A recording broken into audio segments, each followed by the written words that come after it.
Alright students, so we are going to do the fill in the blanks of this chapter, safety first. Lesson number is 7, page number is 43.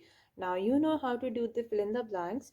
The yellow highlighted line is your statement and the orange highlighted word is your blank. Number 1 is safety rules have been made to help us avoid dash accidents.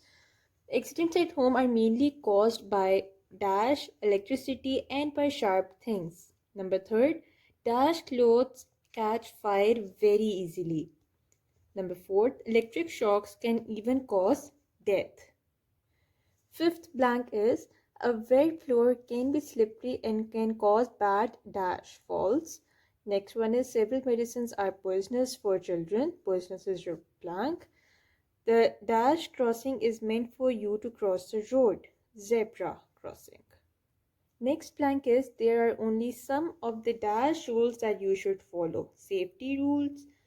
The first help that an injured person needs is called a first aid. And the last blank is if the injured person is bleeding, wash the wound with dash water, warm water. That's it for today.